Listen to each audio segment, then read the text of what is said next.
Hey everyone, I'm back, and today we're going to be talking about The Killing of a Sacred Deer, and this movie is directed by Yorgos Lanthimos, the director of The Lobster and The Favorite, and I haven't seen Dogtooth yet, but I think he's a great director, and this movie came out in 2017, and I really loved this movie, and what I really love about it is the tone, the music, the performances, the story, the violence when there is violence going on. I know that's kind of a small thing to praise the violence, but it never felt goofy. It felt intentional, and it did what it served to be.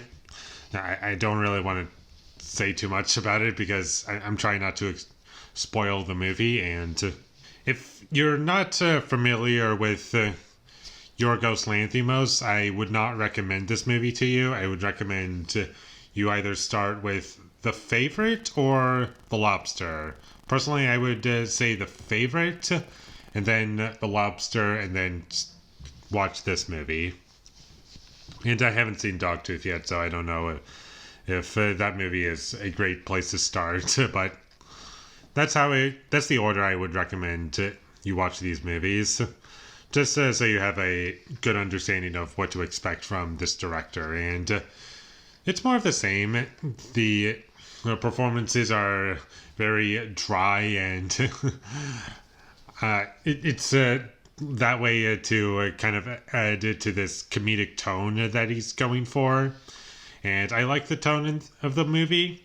I think the comedy worked better in The Favorite and The Lobster. I think it works better in both of those movies than in this movie because it's a bit more serious and it's not as funny, but I do feel as though there was a purpose towards it.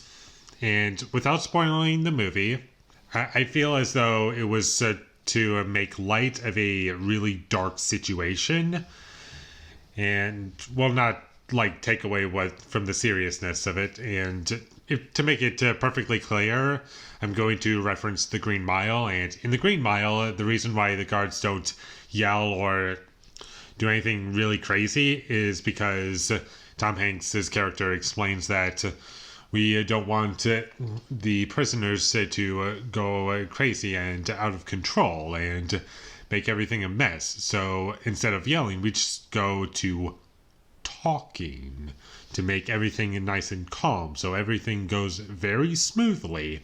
And that's how I see the, I guess, comedic tone of the film, is that it's supposed to keep everything calm because freaking out and just destroying everything left and right is really going to help nothing. And that's how I feel about the tone of the film. The performances from everyone was really great. Colin Farrell.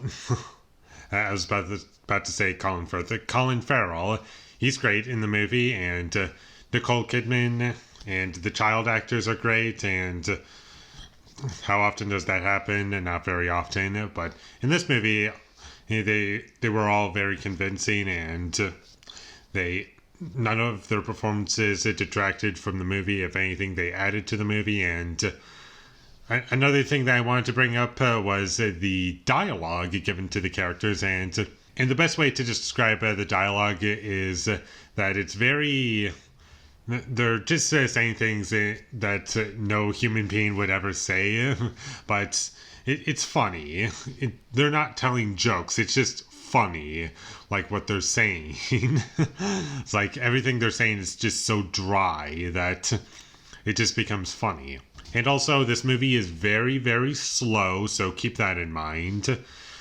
And if you're not interested in watching a 2-hour-long film that is very slow, then I would not recommend this movie to you, because this movie really does take its time.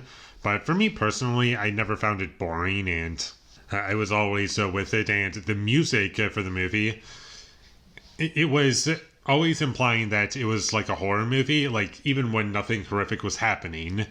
And throughout most of the movie, nothing horrific is happening, but it's there to like build something up. Like eventually something bad is going to happen.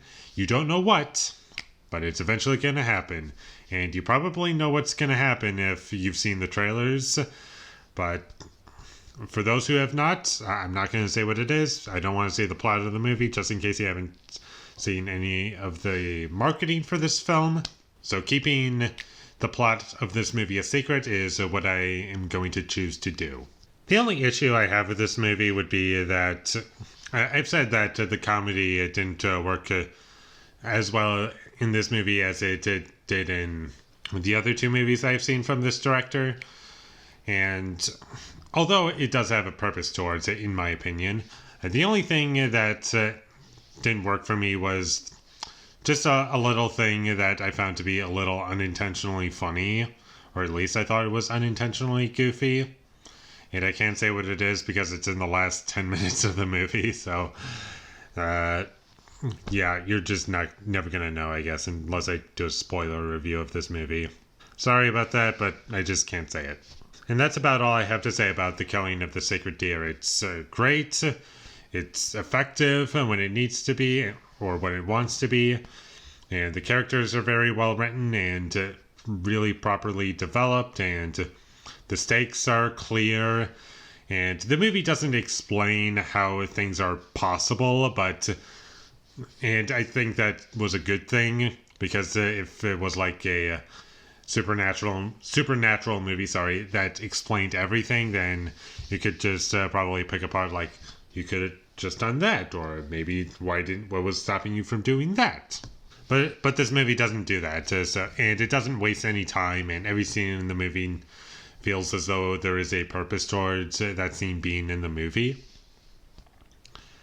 And I just think this is a really great movie, and it's only out on Netflix for about a week from when I'm recording this. So if you want to watch this movie, you don't have a whole lot of time. So go check this movie out. I would highly recommend it. Only if you're a fan of Yorgos Lanthimos. If you're not a fan of him, skip this movie. You're not going to get anything out of it. But if you are a fan, then check this movie out. And with all that being said, I'm going to give The Killing of a Sacred Deer a 9 out of 10. Thank you for watching my videos as always. If you enjoyed this review, be sure to leave a like and comment down below what you thought of The Killing of a Sacred Deer, and my social media links, they will all be in the description down below, so follow me there. And last but not least, subscribe to be a part of Foley Nation, and I'll see you when I get my next review up, and that is going to be for The Texas Chainsaw Massacre, the 2003 remake. So look forward to that, but until I get that up, thank you for watching and have a great day.